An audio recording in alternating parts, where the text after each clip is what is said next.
You know that the students at Hogwarts School of Witchcraft and Wizardry have to take a course in transfiguration. Remember that? What happens? They turn teacups into rats or flowers into candles and all kinds of crazy changes from one thing to another. And to most of our minds, that's what transfiguration is. It's a change of state from one thing to another, something quite different. In fact, the Greek word that's used here in Matthew 17 is the word that we derive the English word metamorphosis from. And that word also sounds a bit like caterpillars turning into butterflies, or Franz Kafka character that wakes up to discover that he's become a giant beetle. That's the kind of thing that we think of in relationship to transfiguration. So in fact, transfiguration might not be the best possible word for what happened on that mountain.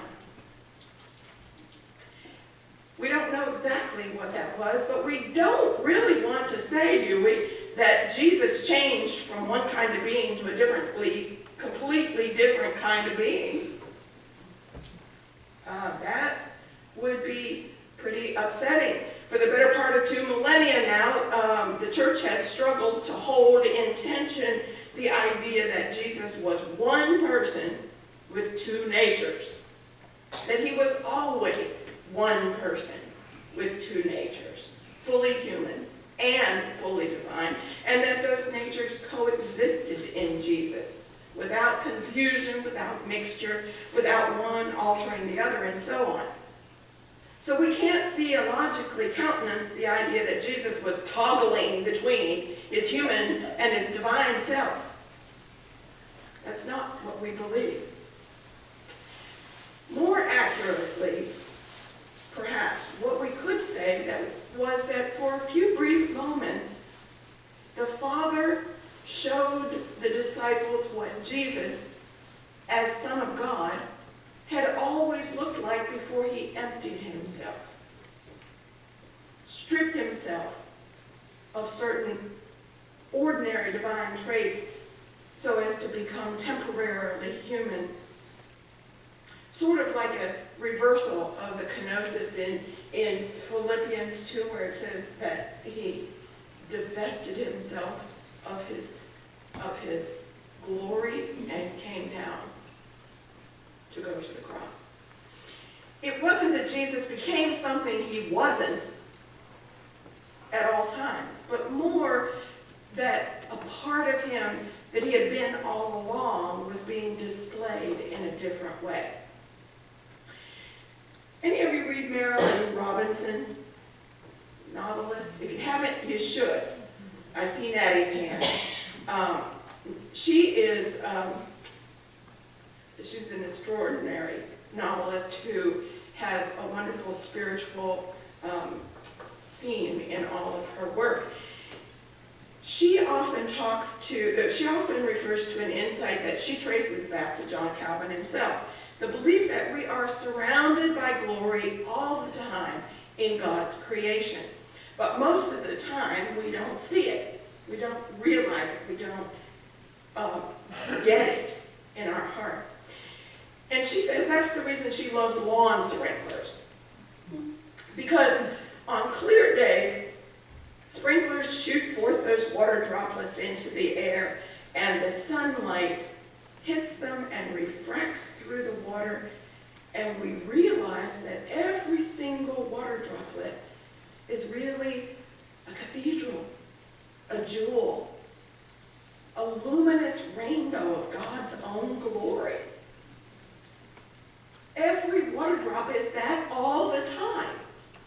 We just don't see that glory in it until the sunlight refracts through it perfectly. I have to tell you that one of the most amazing and numinous experiences I've ever had in my life was with a lawn sprinkler. I got to an appointment early, so I went for a walk early in the morning in Columbus, Georgia, and somebody had their water sprinkler going.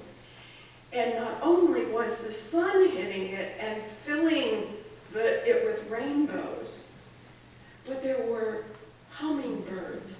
darting in and out of it in the midst of the rainbows was one of the most glorious moments of God experience in my life. That's what this experience was like of Jesus on the mountaintop. He didn't change into something he wasn't.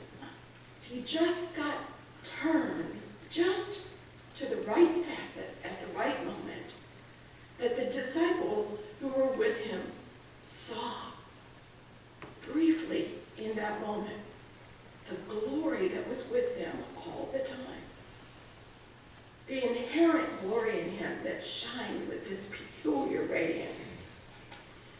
Jesus said things like, "If you have seen me, you have seen the Father." They were seeing the Father in an extraordinary way. But Jesus didn't mean that that was the only time. He said that to all of his disciples. All of the ones who didn't see him transfigured on the mountaintop. He meant that divinity was on display in his life every day.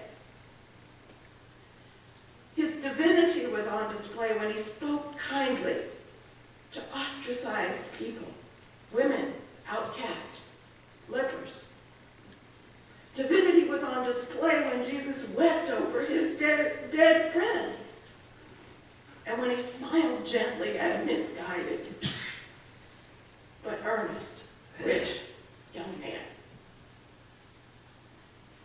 Today is the last Sunday before we start Lent. We need to be clear, very clear in our minds, that throughout the Lenten season, the glory of the Father and the fullness of the Godhead are going to be on display, even when a crown of thorns is pressed into his scalp.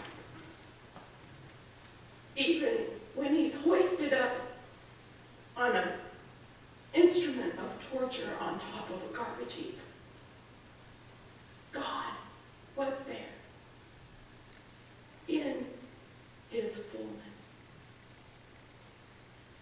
Peter made his impetuous suggestion that they capture the moment forever by building some shelters up there on the mountaintop. But the foolishness of that suggestion is not really what we usually think it is.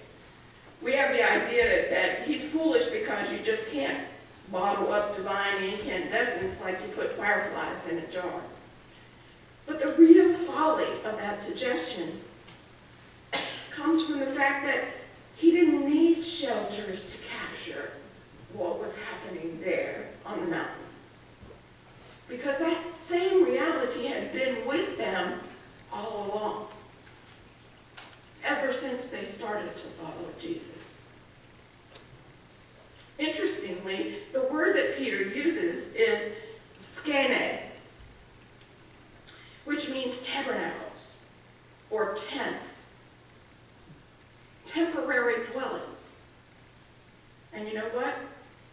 It's the very same word that John, who was also with him on the mountain, used when he said that Jesus came down and tabernacled in our midst. Jesus was tabernacling with them constantly. Another thing that's interesting about this moment is that we often are struck by all the light and how it looked. That his face and his body changed, and the sight of him and of Elijah and Moses was what was exciting about this moment. But what is it that God's voice says?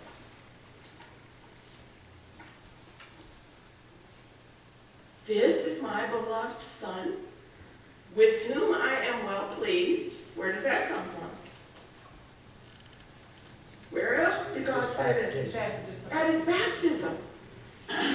But it doesn't stop there. What's the very end of it? That's what's different. Listen to me. It's not the fireworks. It's not the razzle-dazzle glory light or the show that's important. God says, says listen to him, he means just like when you tell your children to listen to me. Not just hear the words I'm saying, but do them. Pay attention to what he says and does, and listen to them and do them. Peter, when he tells the story in the section we read from Peter, did you catch it? He hardly even talks about the light show. What he says is about the voice, what they heard. And that's what Peter remembers. And he says, that is what I am sharing with you. And if you pay attention, it will be a lamp in your light and a lamp for the world.